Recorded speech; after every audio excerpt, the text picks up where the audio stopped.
Welcome to some new r/malicious compliance stories, where people comply to the letter but not the spirit of a request. I hope you had a great day. Thanks for all the likes and comments on the last video. If you would like to support this channel, please hit the like button and consider subscribing if you enjoy the content. And now let's start with the first story. It's called A Day Off.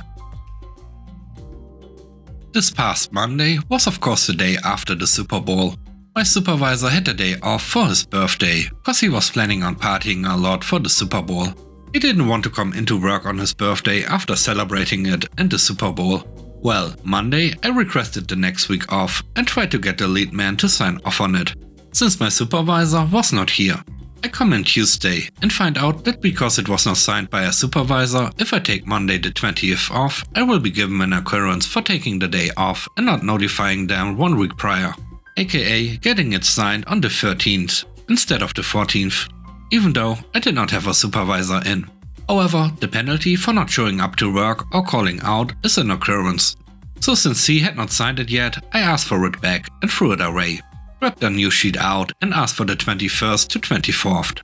Now I am using 4 vacation days instead of 5, but I will not be here on the 20th.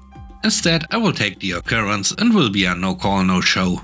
I will still be getting a point, but saving a vacation day.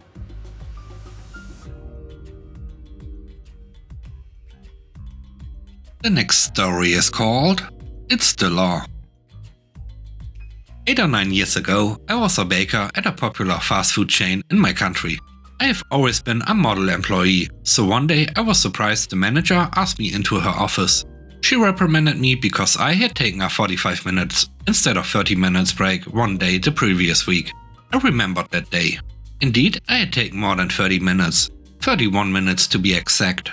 That was because, on my way back, someone had a concern that I took the time to resolve. I explained that to her, but she was adamant that the system rounded to the nearest 15 minutes and that if it said 45 minutes, then there was no way I could have only been 1 minute late.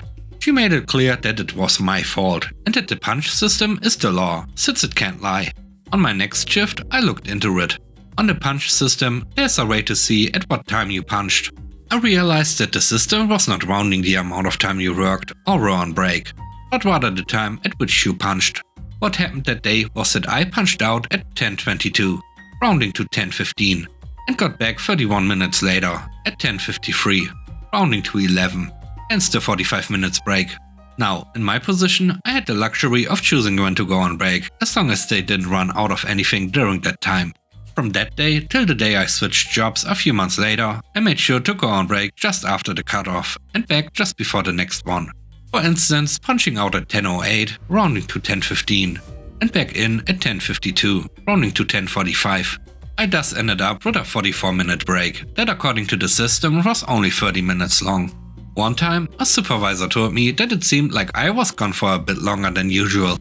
I replied that she saw me punching in and out and that she could go confirm in the system if she wanted to. Never heard about it after that.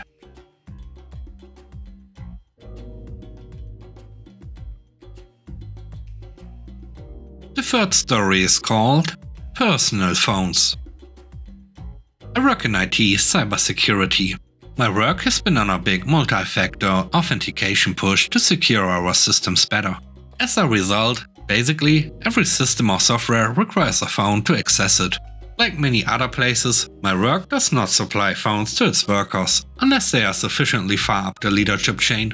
Friday, my boss sends one of those directives that manglement bosses always do, to try and be commanding. He tells me that personal device use at work is not permitted, and specifically cites mobile phones as an example. Cue Malicious Compliance. To comply with the directive, I uninstall all the MFA code applications on my phone that are needed by work and submit tickets for getting the desktop versions. IT Fulfillment's response? What desktop version? Boss is backpedaling, but it wouldn't matter at this point, as the tokens for the MFA apps are gone. For extra irony, Boss washes approvals for software installs, but gets stuck in the new software approval process he created. End result? I spent Friday browsing the internet, while he runs around washing software approvals for the MFA desktop apps we need.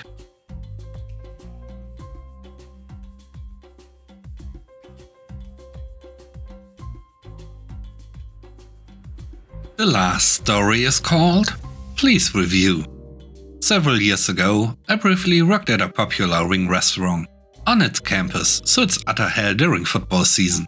I was a hostess, so a big part of my job was inputting and handing out online orders to customers and delivery drivers. Part of our online order procedure was we needed the customer/delivery driver to sign the receipt for their order to confirm it was picked up. A lot of the drivers would sign and write something like "Please review smiley" or 5 stars smiley next to their signature. We had an ability in our system to go back through orders and review the driver, but we were usually too busy to do so. We saw a lot of the same guys pretty regularly because it's a large campus right near the city. Most of them understood that if the order was just put in, it could take anywhere from 15 to 30 minutes for it to be ready. But this one dude, despite being here a lot, was just an absolute jerk. We hostesses are not cooks and have no control over how fast things get done. He knew this. We told him as much every single time he was in, but he would still stand right at the counter, pace back and forth, huff and puff, and make snide comments at us while waiting for his order. Eventually it would come up and he'd snatch it out of our hands and storm out. The last straw was when he snapped at the new girl and made her cry. I was livid, but there was nothing I could do.